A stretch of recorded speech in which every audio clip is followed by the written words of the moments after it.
दंडवत हो. खामगाव येथील आजचं हे तिसरं सत्र आपण या ठिकाणी घेत आहोत. विषय सुरू आहे असंनिधान धर्म. स्वामींनी असंनिधान धर्म जो आहे त्या असंनिधान धर्माची जिज्ञासा भट्टोबासांना करायला लावलेली आहे. आणि त्याआधी आपण जर का थोडं पूर्व काळामध्ये जर का गेलो तर माहीम भट्टांना स्वामींनी पूर्वी हे प्रकरण निरूपण केले डोमेग्रामला. त्या प्रकरणामध्ये स्वामींनी सांगितलेलं आहे की निर्वैव निराकार परमेश्वर हे सावयव साकार होतात, अवतार घेतात आणि आपलं सन्निधान देतात. सन्निधान म्हणजे ज्ञानयुक्त सन्निधान आहे. परमेश्वर सन्निधान देतात म्हणजे नुसतीच भेट घेतात असं नाही. भेट घेतल्यानंतर काही ना काही त्या जीवाचं अज्ञान जे आहे ते अज्ञान परमेश्वर फेडतात. जसं ते घोडे विकणारे जे सर्वजण होते त्यांची आणि स्वामींची भेट झाली तर त्यांना घोड्यांबद्दल जे काही अज्ञान होतं ते स्वामींनी त्यांना सांगितलं आणि त्याबद्दलचं जे ज्ञान आहे ते ज्ञान त्यांना करवून दिलेलं आहे. पाषाण जाती असेल, चुने जाती असेल तर स्वामींनी त्यांच्या त्या क्षेत्रासंबंधी जे काही अज्ञान असेल ते फेडलेलं आहे आणि त्यांना त्यांच्या अधिकाराच्या अनुरूप ते निरूपण केलेलं आहे. आता जे घोडे विकणार आहेत त्यांना जर का जीव देवता प्रपंच परमेश्वर सांगितलं असतं तर त्यांना नसतं कळालं. ते एखादा विषय असतो ना की तो आपल्याला ऐकायला जरी मिळाला तरी तो आपल्याला लक्षात मात्र येत नाही किंवा त्याचा जो बीजरूप आहे त्याची उमट जो आहे तो उमट आपल्यामध्ये होत नसतो. आता तीच गोष्ट माहीम भट्टांना स्वामींनी घोडे जाती चुने जाती सांगितलं असतं तर नसतं चाललं, कारण की त्यांचा अधिकार वेगळा आहे आणि त्यांची जिज्ञासा वेगळी आहे. तुमची जिज्ञासा कशी आहे त्यानुसार तुम्हाला त्या प्रश्नाचं उत्तर उमटत असतं, समजत असतं. आणि म्हणून इथे स्वामींनी त्यांना सांगितलं की आपले सन्निधान देतात म्हणजे ज्ञानयुक्त. आता इथे ज्ञान म्हणजे एक तर कर्मराटीचं ज्ञान, आवरपैकीचं ज्ञान आहे आणि एक परपैकीचं ज्ञान आहे. ज्ञानामध्ये दोन प्रकार येतात. मग आवर या पदामध्ये जीव देवता आणि प्रपंच यांचं ज्ञान आहे आणि परपदामध्ये परमेश्वर पैकीचं जे आहे ते ज्ञान आहे. याचा आपल्याला सर्वप्रथम फरक लक्षात आला पाहिजे बरं का. आवर ज्ञान आणि परज्ञान. आपण आवर ज्ञान वाचतोय ते परज्ञानामध्ये येत नाही. आमच्या स्वामींनी सांगितले चैतन्य माया विदेह पराशक्ती, हे मायेच्या संदर्भात माहिती सांगितलेली ते परज्ञानामध्ये येत नाही. लक्षात घ्या बरं का. त्याला ब्रह्मविद्याच म्हणतो आपण, परंतु त्यातल्या त्या स्वामींनीच फरक केलेला आहे की परमेश्वराचे ज्ञान मोचक म्हणजे जीव देवता आणि प्रपंचाचे ज्ञान हे तुम्हाला असलं पाहिजे, पण ते तुम्हाला मोचक ठरणार नाही आहे. तुम्ही म्हटले आम्हाला 81 कोटी 1.25 देवतांची माहिती आहे, त्या आधारावर तुम्हाला मोक्ष मिळणार नाही आहे. आम्हाला जीवाच्या संदर्भात सर्व माहिती आहे, प्रपंचाच्या संदर्भात सर्व माहिती आहे. हे आवर ज्ञान आहे. परज्ञानाचं महत्त्व तुम्हाला लक्षात येण्यासाठी आवर ज्ञान देणं तेवढंच गरजेचं आहे. जसं तुम्ही दुकानात गेले तर काय होतं, आधी हलक्या वस्तू तुम्हाला दाखवल्या जातात आणि मग तुम्ही म्हणतात अजून चांगलं दाखवा आणि मग शेवटी चांगली वस्तू दाखवल्या जातात. तर तुम्हाला ते मूल्यमापन करता येतं की आधी दाखवलेल्या वस्तू हलक्या कशा आहेत, का आहेत आणि आत्ता दाखवलेली वस्तू आधीच्या वस्तूंपेक्षा चांगली कशी आहे हे तुम्हाला स्वतःला लक्षात येतं. दुकानदार तर सांगत असतो पण तुम्हाला सुद्धा अनुभवास त्या गोष्टी आल्या पाहिजेत, प्रतिती पंथया. आणि म्हणून आवर आणि पर हे लक्षात येणं तेवढंच गरजेचं आहे. आता आपण ज्ञानाच्या संदर्भामध्ये जर का बघितलं तर पूर्वी हे प्रकरण जे आहे ते परज्ञानामध्ये येतं. त्याच्यामध्ये मग पंचनाम आहे, पंचकृष्ण आहे, हे परज्ञानामध्ये येतं. अन्य व्यावृत्ती हे जे काही प्रकरण आहे ते त्याचे जे काही सुरुवातीचे जी काही वचनं आहेत 1 पासून तर मायेपर्यंतचे जे काही सर्व सांगितलेलं आहे हे आवर ज्ञानामध्ये येतं की त्या देवता आहेत, त्या परमेश्वर नाही आहेत. आणि शेवटचं जे वचन आहे ते पूर्णपणे परज्ञानामध्ये येतं की चैतन्यापर परमेश्वर तो देव श्री चक्रधर, हे पूर्ण परज्ञानामध्ये येत असतं. आता त्याच्या पुढे प्रकरण येतं युग धर्म. युग धर्म हे प्रकरण पूर्ण आवर याच्यामध्ये पडतं, कारण की चहुयुगाचे नाम संज्ञा त्याच्यात सांगितलेली आहे. चहुयुगाची कालावधी वगैरे वगैरे धर्म अधर्म सांगितलेले आहेत. आणि एवढं सगळं सांगून झाल्यानंतर स्वामी शेवटी सांगतात, या चौयुगीचा धर्मी परमेश्वर नेणीजे न पविजे. हे तुम्ही किती वाचन केलं त्याचं युग धर्माचं तरी त्याच्यामध्ये परमेश्वराची जाणीव तथा पावन होणार नाही. परमेश्वरे परमेश्वर जाणीजे, परमेश्वरे परमेश्वर पाविजे. मग परमेश्वराची जाणीव तथा जाणीवच कशामध्ये होते न ब्रह्मविद्येमध्ये त्याची जाणीव आहे. मग परमेश्वराच्या संदर्भामध्ये कुठले कुठले प्रकरण सांगितलेले आहेत त्या प्रकरणाचं अध्ययन झालं पाहिजे, वाचन नाही. मी कालच सांगितलं सूत्रपाठ हा पारायण ग्रंथ नाही आहे बरं का. सूत्रपाठ हा अभ्यास आणि आचरण ग्रंथ आहे. आचरणासाठी आधी सूत्रपाठाचा अभ्यास करावा लागेल आणि मग त्याचं आचरण आपल्याला करावं लागेल. पुढे विद्यामार्ग प्रकरण येतं. विद्यामार्ग प्रकरणात सगळ्या देवतेंच्या विद्या सांगितल्या आहेत आणि परमेश्वराची पण विद्या सांगितलेली आहे. मग विद्यामार्ग प्रकरणामध्ये एक विद्या ती ब्रह्मविद्या, केवळाधार वेद, केवळ वेदे कैवल्याची प्राप्ती, एवढेच फक्त परमेश्वराच्या संबंधित वचनं आहेत. बाकी सगळी वचनं देवतेच्या संदर्भातली आहेत. एक विशिष्ट याच्यामध्ये तुम्ही त्याचं पाठांतर जर का केलं, 9 प्रकरणं पाठांतर करा आणि ते समजून घ्या. त्याचं रोज काही तुम्हाला पारायण करायची गरज नाही. म्हणजे देवतेंच्या विद्या रोज वाचून काय होणार आहे, काहीच होणार नाही.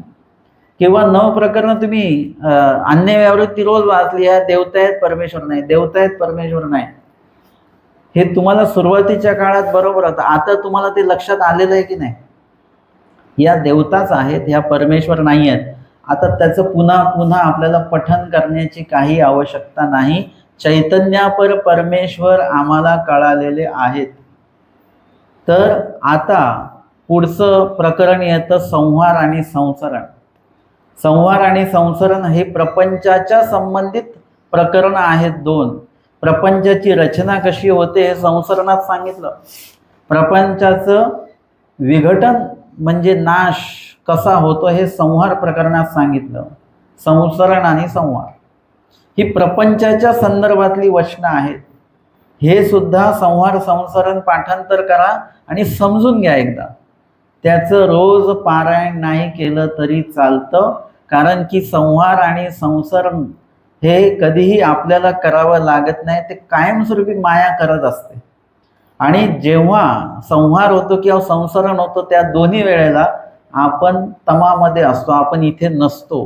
की आपण म्हटलं आम्ही पण थोडी माहिती करून घेऊ, आम्हीही संहार करू संसरण करू, तर ते कायमस्वरूपी मायेकडे ती सेवा दिलेली आहे, त्याचा आपल्याशी काही संबंध येत नाही. उलट आम्हाला या संहार संसरणातनं बाहेर पडायचं आहे.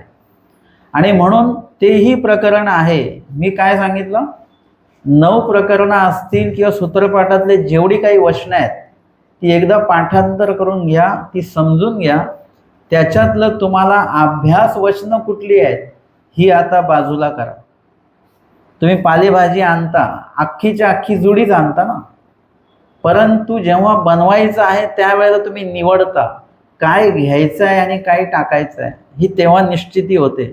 तुम्ही म्हणता का की जेवढं टाकायचा भाग आहे त्याचेही पैसे आपण दिलेले आहेत, मग तेही उपयोगात नेऊ नाही. जेवढं उपयोगात न्यायचं तेवढं तुम्ही नेता, बाकीचं तुम्ही बाजूला करता, पण आणताना मात्र सगळंच आणलं जातं. तशा पद्धतीने अभ्यास करताना सर्वच अभ्यास करा, जीव देवता प्रपंच परमेश्वर. परंतु तुम्हाला मोक्ष कशाने मिळणार आहे, परमेश्वराचे ज्ञान ते मोचक, म्हणजे परमेश्वराचं ज्ञान आणि परमेश्वराला प्राप्त करण्याचं ज्ञान, त्यातल्या त्यात परत दोन भाग झाले. ब्रह्मविद्या म्हणजे परमेश्वराचं ज्ञान ते मोचक, पण परमेश्वराच्या ज्ञानामध्ये सुद्धा दोन भाग येतात. एक परमेश्वराचं ज्ञान आणि एक परमेश्वराला प्राप्त करण्याचं ज्ञान. जसं तुम्हाला एखादा पदार्थ काय आहे माहिती पडला, पण ते बनवण्याचं ज्ञान आहे का तुम्हाला? नाही आहे. आम्हाला पदार्थही कळला पाहिजे आणि पदार्थ बनवण्याची पद्धत सुद्धा कळाली पाहिजे. तसं देव तर कळाला, परमेश्वरे परमेश्वर जाणीजे, हे एक पद झालं म्हणजे ज्ञान झालं परमेश्वराचं. चैतन्यापर परमेश्वर हे ज्ञान आम्हाला झालं, परमेश्वरे परमेश्वर जाणीजे. परंतु पुढचं पद परत देवाला उच्चारण करावं लागलं की परमेश्वरे परमेश्वर पाविजे, म्हणजे पावन सुद्धा आता करायचं. नुसतं जाणून काही उपयोग नाही. आम्हाला सगळ्यांना कळालं की चैतन्यापर परमेश्वर आम्हाला सगळ्यांना कळालं, परंतु त्यांचं पावन कसं होईल? तर ते पावन होण्याचं ज्ञान सुद्धा तुम्हाला आचार प्रकरणामध्ये दिलेलं आहे, आचार माळिकेमध्ये दिलेलं आहे. आणि तो आचार करत असताना तुमची ममता अवर पदामध्ये लागू नये म्हणून संहार संसरण प्रकरण सांगितलेलं आहे. हे जे काही सांगण्याचं कारण आहे ते कारण ते आहे की तुम्हाला याची सुद्धा जे काही खरेपणा आहे, सत्यता आहे अवर पदाची, ती सुद्धा कळाली पाहिजे. म्हणजे परपदाकडे तुमचा जो काही मोह असतो ना तो जात असतो. आणि परपदामध्ये म्हणजे परमेश्वर पदामध्ये, परमेश्वराच्या ज्ञानामध्ये, परमेश्वर प्राप्तीचं जे काही आचरण आहे त्यामध्ये आपण त्या ठिकाणी आकर्षित झालो पाहिजे, मोहरलो पाहिजे आपण. आणि म्हणून तुम्ही जे काही वाचन करता त्या वाचनामध्ये कुठला भाग किती महत्त्वाचा आहे आपल्यासाठी, आपल्यासाठी आचरण हा जो भाग आहे. स्वामींनी सांगितलं आचरे तयाचा धर्म.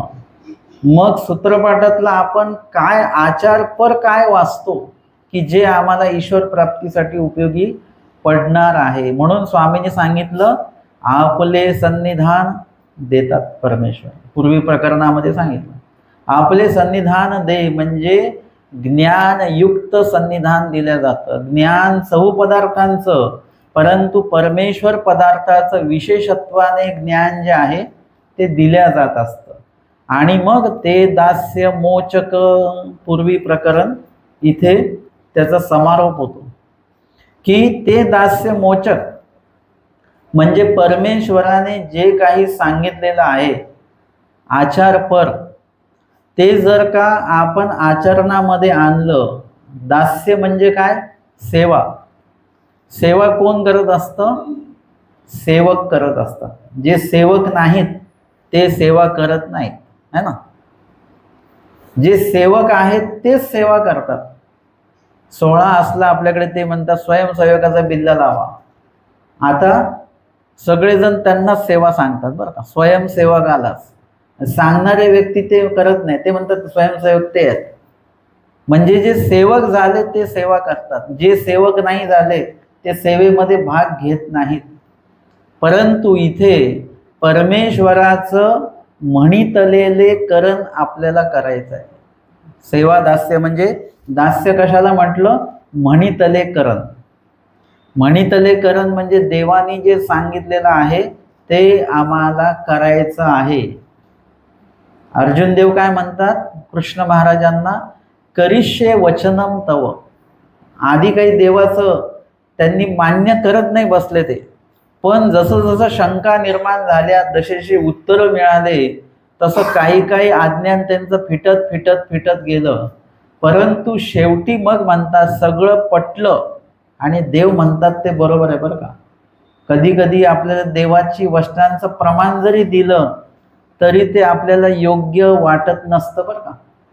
वाटतं नाही आम्ही अशा पद्धतीचं आहे हे नाही, पण स्वामींचं वचन इथे असं आहे, लीळा मात्र असं सांगते आहे. ते म्हणतात नाही ते असंच आहे. परंतु स्वामींचं वचन जर का प्रमाण दिलं तर मग त्याला कुठल्याही प्रकारचं तुम्ही आव्हान वेगळं करू शकत नाही. आणि म्हणून अर्जुन देवाने शंकेवर शंका करत राहिले, पण जेव्हा पूर्ण उत्तर मिळालं तेव्हा ते म्हणतात करिष्ये वचनम तव. करिष्ये वचनम तव म्हणजे तुम्ही जे आता म्हणाल ते मी करणार आहे, तुम्ही जे म्हणाल ते करेन मी आता. परंतु त्याच्या आधीचा टप्पा काय आहे? येत आधी न होई जे. आधी अर्जुन देव स्वामींच्या अधीन झाले, सगळ्या प्रश्नांची उत्तरं मिळाली, अज्ञान फिटलं, ज्ञान झालं, परमेश्वरे परमेश्वर जाणी जे समजून गेलेलं आहे. आता परमेश्वरे परमेश्वर पाविजे, आता पावन होण्याची एक टप्पा सुरू झालेला आहे. मग देवाला जर का आपल्याला प्राप्त करायचं असेल तर काय करावं लागेल? आम्हाला देव पाहिजे हे आधीनत्व झालं, पण देव पाहिजे प्राप्त होण्यासाठी काय करावं लागेल? न येथोनी म्हणितले की जे, हे करावं लागेल. म्हणजेच करिष्ये वचनम तव या पदाला तुम्हाला अनुसरावं लागेल, की आम्हाला आता आपण जे सांगणार आहात, करिष्ये वचनम तव, तुम्ही जे सांगाल ते करायला मी आता तयार आहे. आता देव काय सांगतील माहिती नाही. अधीनत्व कशाला म्हणतात माहिती आहे का? अधीनत्व म्हणजे एकदा अधीन तुम्ही झाले की कुठलीही परिस्थिती निर्माण हो, तुम्ही समोरच पाहिजे. तुम्ही मागे हटायचं नाही, मागे पळायचं नाही. जसं ते असतात ना, फौजमध्ये लोक असतात, ते काही शत्रू सैन्य तिकडून गोळीबार करता हे पळून येतात का? नाही, ते समोर असतात उलट. म्हणजे याला काय म्हणतात? अधीनत्व त्यांनी स्वीकारलेलं आहे. ते म्हणतात का आता युद्ध सुरू झालं आम्ही घरीच राहतो? नाही, त्यांना बोलवलं जातं आणि मग ते तिथे उपस्थित होतात. का होतात? कारण की ते अधीनत्व त्यांनी स्वीकारलेलं आहे. जी काही नियमावली आहे त्या नियमावलीचा स्वीकार त्यांनी केलेला आहे. आणि मग म्हणितले करण, आता त्यांचे जे काही सिनियर्स आहेत त्यांना जे काही सांगतील त्या त्या आज्ञेचं पालन करायला ते पुढे असतात, ते मागे हटत नाहीत. ह्याला म्हणतात करिष्ये वचनम तव किंवा म्हणितले करण. याच्या आधी तुम्हाला आधीनत्व स्वीकारावं लागेल. आधीनत्व स्वीकारलं नाही तर पुढच्या कुठल्याही प्रक्रिया होऊ शकत नाही. आपण ईश्वराचं म्हणितले करण करू शकत नाही. सांगितलं ना की बाबा सकाळी 3 ते 6 स्मरण करायचं आहे, तेव्हा आम्हाला जागच येत नाही. मग पाठांतर करा, आणि आमचं पाठच होत नाही. मग स्मरण करा, आणि स्मरण करताना झोपच लागते. हे काय आहे? म्हणितले करण या पदामध्ये का नाही बसत आपण? ते निरूपणाला या. ते निरूपणाला आलं की आम्हाला झोप येते, कंटाळा येतो. म्हणजे विविध कारणं सांगितल्या जातात. का बरं असं होतं? आपल्याला वाटतं की देवाची विधी माझ्याकडनं का होत नाही, का होत नाही, हेच प्रश्न आपल्याला पडलेले आहेत. परंतु ते का होत नाहीत? कारण की त्याच्या आधीच्या पदामध्ये आपण बसलेलो नाही आहे. आपण दुसरीला कधी जाणू? जेव्हा आपण पहिलीच्या वर्गात असू तर आपण दुसरीत जाऊ. म्हणजे पुढच्या वर्गात जाण्यासाठी आपल्याला आधीच्या वर्गामध्ये असणं गरजेचं आहे. आपल्याला दुसरी पायरी चढण्याच्या आधी पहिली पायरी चढणं गरजेचं आहे. तसं दुसरं जे पद आहे, वचनामध्ये 3 पद आहेत. येत आधी नोईजे, येतुनी म्हणितले कीजे, हे 2 पद आहेत. आणि तिसरं पद त्याचं साध्य आहे. त्या 2 आधीच्या पदाचं साध्य तिसरं पद आहे. परंतु तिसरं पद साध्य करण्यासाठी तुम्हाला आधीचं, त्याच्या आदलं पद तुम्हाला स्वीकारावं लागेल. आणि त्याच्या आधीचं पद स्वीकारण्यासाठी तुम्हाला त्याच्या आधीचं पद म्हणजे येत आधी होईजे हे पद आधी स्वीकारावं लागेल. त्याच्यामध्ये समाविष्ट व्हावं लागेल, ज्याला तुम्ही आत्ताच्या भाषेमध्ये ॲडमिशन म्हणाल. ॲडमिशनमध्ये सगळं आलं. ॲडमिशनच्या वेळेला ते सगळे जे नियम सांगतात त्याला तुम्हाला अधीन व्हावं लागतं आणि एक सही करावी लागते. ह्या सगळे नियम मला मान्य आहेत, एक सही करावी लागते आणि मग तुम्ही काही बोलू शकत नाही. अधीनत्व तुम्ही स्वीकारलेलं आहे. असं अधीनत्व आम्ही सर्वच गोष्टींचं स्वीकारतो. जीवाचं, देवतेचं, प्रपंचाचं, सुखदुःख कर्मांचं, सगळ्या प्रकारचे अधीनत्व आपण स्वीकारून ठेवलेले आहे. फक्त परमेश्वराचं जे अधीनत्व आहे ते आदिनत्व आपण स्वीकारलेलं नाही. रुमण्याच्या दृष्टांतामध्ये जसं सांगितलेलं आहे की ते सांगतात दुधाचं महत्व, आणि त्यांनी जो जात्यंध होता त्यांनी विचारलं, आंधळा होता जन्मापासूनच, त्यांनी विचारलं की दूध म्हणजे कसं असतं बरं. ते म्हणाले की दूध म्हणजे सफेद असतं. आता आंधळ्या माणसाला रंग सांगावा का? आंधळ्या माणसाला किती रंग सांगितले, सप्तरंग सांगा, किती सांगा, त्यांना ते लक्षात नाही येणार. त्यांना दुधाचे गुणविशेष सांगा, ते द्रवरूपामध्ये असतं वगैरे असं सांगू शकता. जे त्यांना जाणवू शकेल, अनुभवाला येऊ शकेल ती गोष्ट आपण त्यांना सांगू शकतो. आणि त्यांनी रंग सांगितला. मग ते म्हणाले पांढरा रंग म्हणजे पांढरा रंग कसा असतो? ते म्हणजे बगळ्यासारखा असतो. म्हणजे बगळाच कसा असतो? बगळाच नाही बघितला मी. त्याने बगळा म्हणजे रुमण्यासारखा असतो. रुमणं म्हणजे माहिती आहे ना, शेतामध्ये उपयोगी येणार. ते म्हणाले रुमणं कसं असतं? रुमणं पण नाही मी बघितलं. मग त्यांनी हात वाकडा करून दाखवला की रुमणं कशा प्रकारचं असतं. स्वतःचा हात वाकडा केला आणि तो त्यांना दाखवला, बघा असा असतो, चाचपून बघा माझा हात, अशा आकाराचं रुमणं असतं. आणि त्यांनी पण स्वतःचा हात तसा करून बघितला की याला रुमणं म्हणतात पेक्षा याला दूध म्हणतात, असं त्याच्या डोक्यामध्ये पक्क झालं. याला रुमणं म्हणतात असं पक्क झालं पाहिजे होतं, तर याला दूध म्हणतात असं त्यांच्या डोक्यामध्ये पक्क झालं. आणि मग एकदा त्यांना त्यांच्या त्या अंगणामध्ये असं चाचपत असताना काहीतरी लागलं, रुमणं हाताला लागलं. आणि त्या रुमणाला त्यांनी असं चाचपून बघितलं आणि हाताचा आकार तसा करून बघितला, अरे हे तर दूध आहे. ते म्हटले पाहिजे होते हे तर रुमणं आहे, असं नाही म्हटले, हे तर दूध आहे. आणि त्यांनी ते काय केलं, चावायला लागले ते, तो जात्यंध जो होता. आणि त्याचे हिरड्या फुटती, रगत निघे, तो चावतोच आहे, चावतोच आहे. आणि कोणीतरी आला व्यक्ती आणि त्यांनी सांगितलं, अरे काय करताय तुम्ही हे? ते म्हणे मी दूध पितो आहे. अरे म्हणे हे दूध नाही, हे तर रुमणं आहे. ते म्हणतात नाही, माझेनी बापे सांगितले, म्हणजे माझ्या गुरूंनी मला सांगितलं आहे. आता ज्यांनी कोणी सांगितलंय ते त्यांचे गुरु होते असं नाही, पण काहीतरी निरूपण सुरू आहे आणि ते सांगत आहेत. विषय चालू आहे, आकाराचा चालू आहे किंवा रंगाचा विषय चालू आहे. म्हणजे दूध ते कैसे ना पांढरे. विषय कुठे सुरू झाला? रंगावरून विषय सुरू झाला आणि थांबला कुठे? आकारावर येऊन थांबलेला आहे. रंग समजावून सांगता सांगता त्याला रुमण्याचा आकार कसा, त्या आकारावर विषय येऊन थांबला. रंग लक्षात राहिला पाहिजे तर आकार लक्षात राहिला. म्हणजे सांगण्याची सुरुवात आणि सांगण्याचा शेवट दोन्ही गोष्टी चुकल्यामुळे जो घेणारा व्यक्ती आहे त्याला चुकीचं डोक्यात बसलेलं आहे. आता तो म्हणतो की नाही, माझे नाही बाबा, माझी ज्यांच्यावर श्रद्धा आहे त्यांनी मला हे सांगितलेलं आहे, म्हणजे त्यांनी ते बरोबरच सांगितलं असेल. तसं नाही. आपल्याला थोडे वचनं थोडेसे साळून बघावे लागतील की स्वामींनी वचनामध्ये काय सांगितलेलं आहे, आपण श्रवण भक्ती काय केलेली आहे आणि त्याला प्रमाणं कसली आहेत. आपण जे जे श्रवण केलं त्याला प्रमाणं कसली आहेत, वचनांची प्रमाणं आहेत का, किंवा कुठल्या वचनाचं प्रमाण आहे, त्याचा अर्थ काय होतो, त्याचा प्रकरणवश लेळेमध्ये ते काय आहे, इत्यादी प्रकारे तुम्ही एखादा विषय जेव्हा ऐकता तेव्हा तो असा तुम्ही पडताळून बघितला पाहिजे, तपासून बघितला पाहिजे विषय. जसं ते नोटा मोजायची मशीन असते की नाही.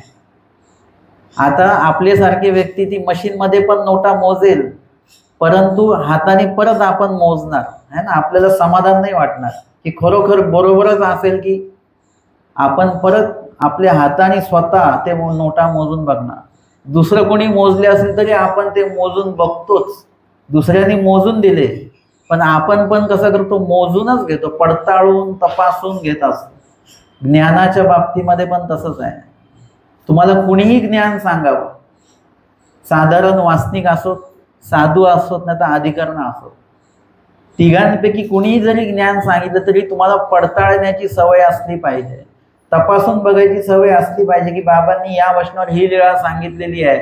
घरी आल्यानंतर लीळाचरित्रकडून ती लीळा वाचून बघा तुम्ही परत एकदा, किंवा ते वचन तपासून बघा, त्या वचनाचा अर्थ वाचून बघा, बाबांनी तर सांगितलेलंच आहे. अजून उजळणी त्याच्यामध्ये आपली होणार आणि आपल्याला सुद्धा त्याचं प्रमाण मिळत राहतं, प्रत्येक गोष्टीचं प्रमाण मिळतं. तशा पद्धतीने इथे ज्ञानाची आवश्यकता आहे आणि ते ज्ञान घेत असताना यथार्थ ज्ञान घ्यावं. परमेश्वराच्या नावाखाली सुद्धा अन्यथा ज्ञान पेरल्या जात असतं बरं का, अन्यथा ज्ञान दिलं जातं. ते म्हटले की दुपारी 2 नंतर दत्तात्रयांचं नामस्मरण करायचं नाही. का? हे दत्तात्रय झोपतात. हे काय आहे? परमेश्वराच्याच नावाखाली परमेश्वराबद्दल अन्यथा ज्ञान सांगितलं जातं आहे. म्हटले चप्पल घालून नामस्मरण करायचं नाही. आणि चक्रधर स्वामी सांगतात 24 तास नामस्मरण करायचं. 24 तासामध्ये आपण कुठे कुठे असतो? लक्षात घ्या, कुठे कुठे असतो? सर्व ठिकाणी असतो आपण 24 तासात. तेवढं 24 तास भर तुमचं स्मरण असलं पाहिजे. स्मरण असं या जागेत गेलो म्हणून स्मरण करायचं नाही असं नाही. तुम्ही कुठे जरी गेलात तरी तुमचं स्मरण चालू पाहिजे, पाळत्यात न पाळत्या स्थानावर, घरी, कुठे का असं तुम्ही तिथे तुमचं नामस्मरण झालं पाहिजे. ते काल सांगितलं ना की कोणीतरी म्हटलं झोपून स्मरण करायचं नाही, आणि चक्रधर स्वामी सांगतात 24 तास स्मरण करा. झोपेतलाही तुमचा स्मरणाचा वेळ लेखी लागणार आहे. आणि कुणीतरी जीवाने सांगितलं की झोपून स्मरण करायचं नाही, चप्पल घालून स्मरण करायचं नाही.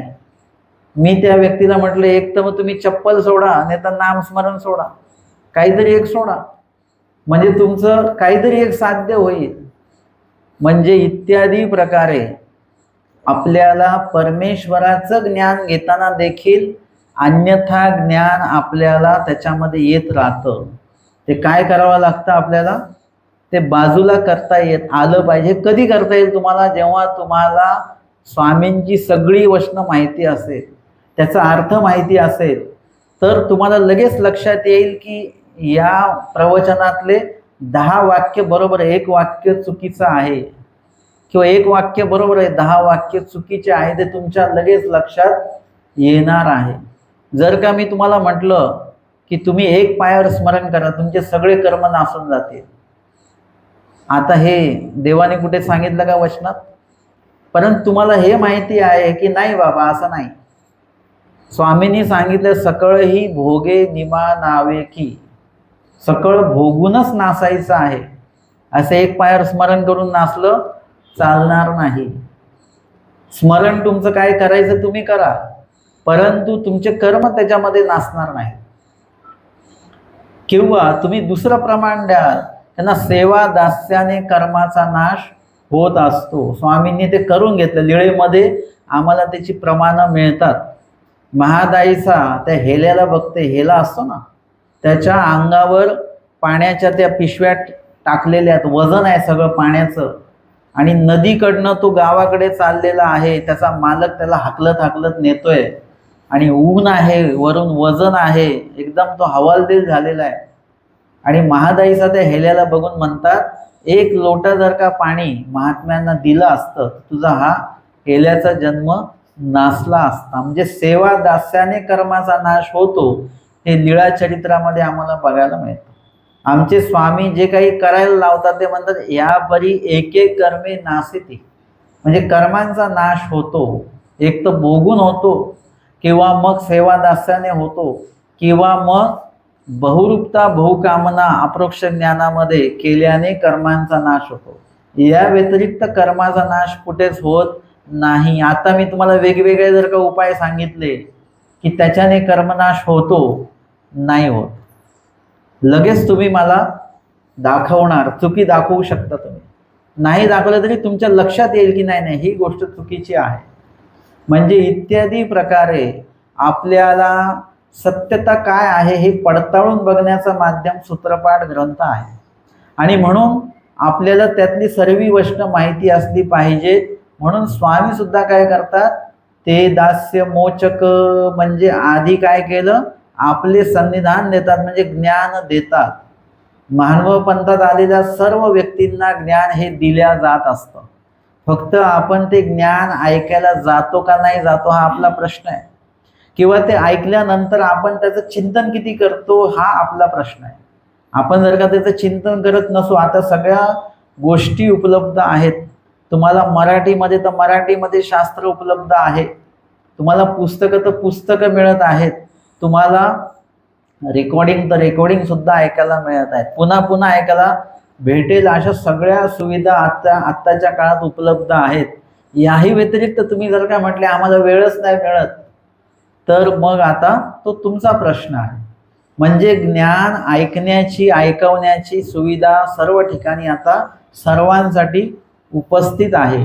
मग आता आपल्याला काय करायचं, ते जे काही ज्ञान ऐकलं त्या ज्ञानामध्ये जे सांगितलं ते आम्हाला करायचं आहे. ते सेवक भाव त्याच्यामध्ये आधी आणावा लागेल. आपला विषय तिथे सुरू होता की जो सेवक आहे तोच सेवा करू शकतो. मग सेवक कोणाची सेवा करतो? स्वतःच्या मालकाची सेवा करतो. तो दुसऱ्यांची सेवा करेल का? पगार एकाचा घेतो, सेवा दुसऱ्याची करतो. तो म्हणेल नाही, मी माझ्या मालकांनीच सांगितलेलं काम करेन. म्हणजे इथे सेवक हा मालकाशी एकनिष्ठ आहे. आता आपल्याला काय करावं लागेल? परमेश्वर भज्य सांगितलेलं आहे आणि एकीकडे सांगतात परमेश्वर सेव्य आणि जीव सेवक. परमेश्वराचं भजन पूजन आम्हाला करायचं आहे आणि ते कसं करायचं ते आपण कालच्या दुसऱ्या सत्रामध्ये बघितलेले. तो स्मरणे चिंतने आठवणे मनने कीर्तने पूज्य भज्य किंगा हे स्वामींनी सांगितलेलं आहे. तो काहीसे न पूजावा भजावा न लगे. परमेश्वर काहीसे न पूजावा भजावा न लगे म्हणजे कशाच पदार्थाने वस्तूने द्रव्याने फळ पत्र पुष्प याने देवाचं पूजन होत नसतं. फक्त ते वाहिलं जातं आणि वाहिल्यानंतर काय परत अपेक्षा असते?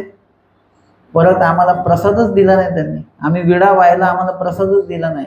म्हणजे तुमचं विडा वाहण्याचं उद्दिष्ट वेगळं आहे. किंवा तुम्हाला जे प्रसाद दिलं तुम्ही तर आम्ही ते नाही वाहिलं, आम्ही हे वाहिलं, आम्हाला ह्याच्यातला प्रसाद द्या. म्हणजे तुम्ही वाहिलंच नाही. वाहिलं असं असतं की त्याच्यावरचा आपला हक्क गेला. त्याला म्हणतात वाहनं. मग जसं आपण वाहतो ना पाण्यामध्ये, माणसं पोहतात आणि पोहता पोहता त्याचं जेव्हा पोहण्याचं क्षमता तुटते आणि मग तो वाहायला लागतो. वाहनं म्हणजे काय? त्याचं स्वतःवर नियंत्रण आता राहिलं नाही, स्वतःवर त्याचा ताबा नाही राहिला. तसं तुम्ही जे वाहिलं, विडा वाहिला, त्याच्यावर तुमचा ताबा राहिला नाही. मग इथे सेवक जो आहे तो समर्पित होत असतो. मालकाने जे सांगितलं ते त्याला ऐकायचं आहे. आता इथे परमेश्वराचं भजन पूजन करायचं आहे, परमेश्वराला व्हायचं आहे. पण त्याआधी आम्हाला लक्षात घ्यावं लागेल की आम्ही सेवकत्वाच्या भावामध्ये यावं लागेल, भूमिकेमध्ये आपल्याला यावं लागेल. आम्ही सेवक आहोत या भूमिकेत आधी आपल्याला यावं लागेल. आणि परमेश्वर सेव्य आहेत म्हणजे परमेश्वराच्या ठिकाणी ती सेवा आम्हाला द्यायची आहे. परमेश्वर साधकांच्या ठिकाणी किंवा परमेश्वराचं उद्धरण सेवा जी आहे, उद्धरण व्यापार जो परमेश्वराचा आहे, त्या उद्धरण व्यापारार्थी आपली सेवा उपयोगी गेली पाहिजे, तर ती आपली सेवा आहे.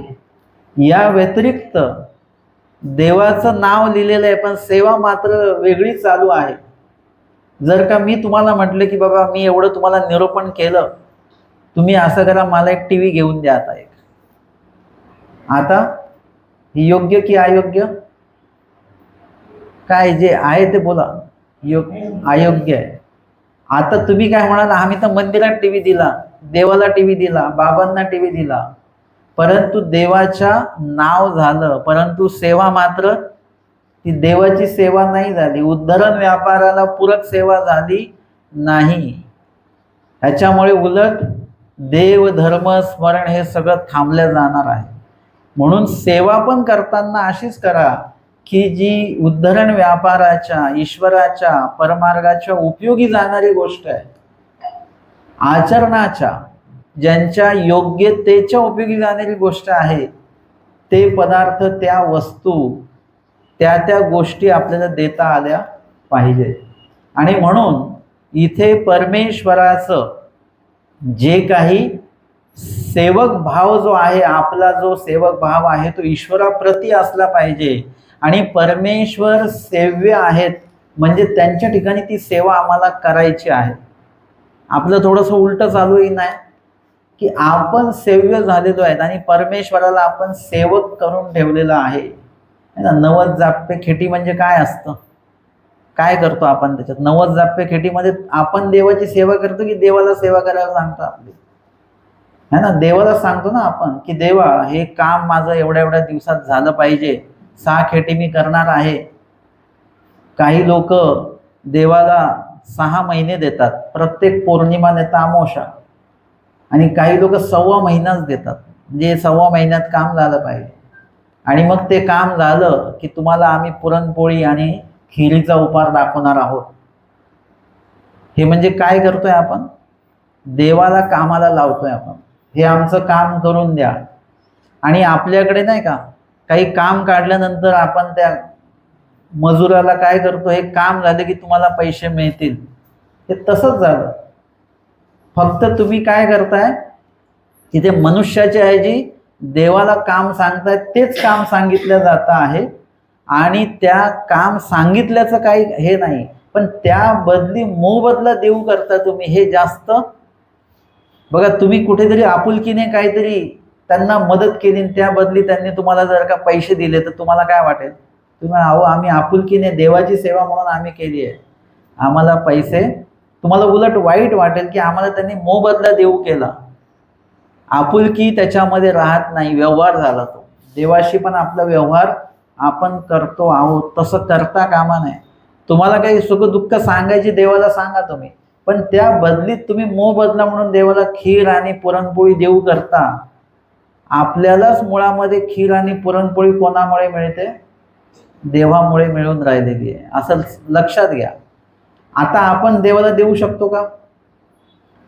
तुमच्या गुरूंकडनं तुम्हाला ज्ञान मिळेल, आता तुम्ही तुमच्या गुरूंना ज्ञान देऊ शकता का? नाही देऊ शकत. भट्टोबासांकडनं आम्हाला ज्ञान मिळालं, तर भट्टोबासांना आम्ही ज्ञान शिकवू शकतो का? असं देवामुळे, हे सगळेही देवाचे महादेव देईल ते आपले. आणि त्याचं आपण जेवताना देवालाही ते द्यावं, हा एक भाग वेगळा. आणि आपल्या कामाच्या मोबदल्यात देवाला द्यावं, हा एक प्रकार वेगळा झाला, व्यवहार झाला तो. म्हणून अशा प्रकारे हे लक्षात घ्या की आपण देवाला कामाला लावू नका. ते लोक काय करतात, 90 जाप्यामध्ये नारळ बांधतात. नारळ बांधू नका, स्वतःला बांधा, स्वतःला बांधून घ्या. नारळ बिरळ काय बांधायचे? कालचा विषय होता ना की जळायचं स्वतः जळा. ते कापूर अगरबत्ती वगैरे दिवे बिवे जाळत बसण्यापेक्षा स्वतः जळलं पाहिजे. आपण काय करतो, नेहमी दुसऱ्याचा बळी देतो. जाळायचं आहे का, तर मग हे गोष्टी जाळा. बांधून घ्यायचं आहे का, मग मी नाही बांधल्या जाणार, ते नारळ बांधा. म्हणजे आपण दुसऱ्यांना बांधत असतो, दुसऱ्यांना उपयोगी नेत असतो, पण आपण मात्र देवाच्या सेवेअर्थी उपयोगी जात नाही. म्हणून पूर्वी प्रकरणामध्ये सांगितलं की ते दास्य मोचक. परमेश्वराचं म्हणितले करण करायचं आहे. ते जर का तुम्ही दास्य, माझं करण म्हणून ते जर का केलं तुम्ही, जसं एक मुलगी असते, तिचं माहेर वेगळं आहे आणि ती लग्न होऊन सासरी येते, म्हणजे दुसऱ्या घरी येते, है ना. म्हणजे त्या घराशी तिचा काही संबंध नसतो. पहिल्यांदाच ती लग्न होऊन त्या घरी येते आणि हळूहळू तिला ते घर आपलं वाटायला लागतं, है ना. म्हणजे ती माझ्या घरी, माझं घर, माझं, असं प्रत्येक म्हणजे गोष्टीमध्ये तिची जी आपुलकी तयार होते त्या सासरच्या घराविषयी, तशी आपुलकी आपल्याला देवाने सांगितलेल्या वचनाविषयी निर्माण झाली पाहिजे. आपण कर्मराटीमध्ये होतो, तिथून दैवराटीमध्ये आपण आलो. आणि आता इथे आमचे स्वामी आम्हाला जे जे काही वचन सांगतात, आज्ञा देतात, त्या आज्ञेचं पालन आम्हाला करायचं आहे. आणि ते करत असताना सांग कामे ओ नामे म्हणून करायचं नाही. ते सकाळी स्मरण करायला सांगितलं, उठलं नाही आपलं जांभई देत देत स्मरण केलं, तसं नाही. तुम्ही जेव्हा एखादी खरेदी करता, सोन्याची खरेदी करता, तेव्हा कशी करता? उत्साहाने करता की जांभई देत देत कंटाळत करता?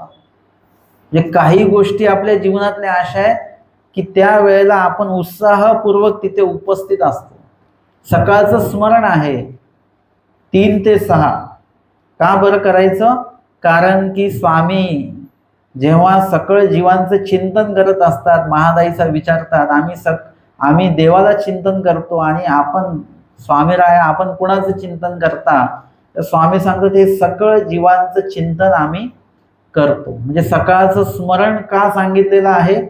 त्याच्यामध्ये ते चतुर्विध दुःख, चतुर्विध स्मरण त्याच्यामध्ये जे येतं, हे करत असताना कुठलेही तुम्ही कंटाळत कसं तरी उठलं आणि कसं तरी स्मरण केलं, कशी तरी गाठी फिरवली, असं नाही. त्याच्यामध्ये उत्साहच असला पाहिजे. त्याच्यामध्ये जन्मजीवितता जी आहे ती आपली असणं तेवढंच गरजेचं आहे. आणि म्हणून या ठिकाणी ते दास्य मोचक सांगितल्यानंतर आम्हाला ते कसं करणार आहेत की पूर्वीचं जर का पहिलं पद आपण बघितलं पूर्वी प्रकरणाचं, तर त्याच्यात सांगितलं की सृष्टीमध्ये कवणे करणे मुंची जेना, असं एक वाक्य आहे पूर्ण. सृष्टीमध्ये कवणे करणे मुंची जेना. सृष्टीमध्ये तुम्ही जीव देवता आणि प्रपंचाचं किती काही सेवादास्य केलं तरी तुमची दुःखापासनं मुक्तता होत नाही. माझं लक्षात तुम्ही अनुभवाला आलंय का तुम्हाला काही?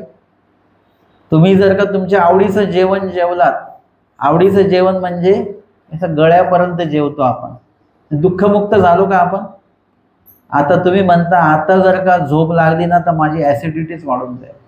दुपारचं जेवण केलं जर का झोपलो ना आपण तर ॲसिडिटी वाढून जाते. आलं का? दुःखमुक्त झालो का? दुःखयुक्तच आहे, म्हणून झोपायचं नाही. पण झोपलो नाही तर एवढी गुंगी येते, एवढी गुंगी येते. आता सांगा, गुंगी येणं हे सुखदायक आहे की दुःखदायक आहे? म्हणजे एक जेवणाचं सुख मिळालं पण दुसरं दुःख त्याच्यामुळे तयार होतं. झोपलो तर तिसरं दुःख तयार होतं ॲसिडिटीचं, अजून चौथं दुःख तयार होतं, वजन वाढतं, पाचवं दुःख तयार होतं की शुगर लेवल वाढते दुपारी जर का जेवून झोपलं तर. म्हणजे दुःखच दुःख. एक तुम्ही विषय निकालात लावला पण पुढचे 4 विषय परत पुढे येऊन गेले. लहान मुलांना एका प्रश्नाचं उत्तर देते, पुढचे परत 4 प्रश्न त्यांचे उपलब्ध असतात. म्हणजे एकाला एक ते सुरू असतं. कवणे करणे मुंची जेना. जीव देवता प्रपंचाचं किती काही सेवा दास्य करा, तुम्ही दुःखापासून मुक्त होत नाही. एके परमेश्वरे विन, हे पद आधी सांगितलंय.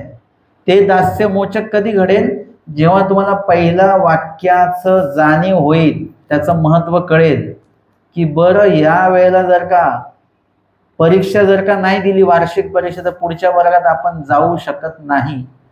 घटक चाचणी नाही दिली तरी चालेल, 6माही परीक्षा दिली नाही तरी चालेल, परंतु वार्षिक परीक्षा जर का नाही दिली तर आपण पुढच्या वर्गात जाऊ शकत नाही.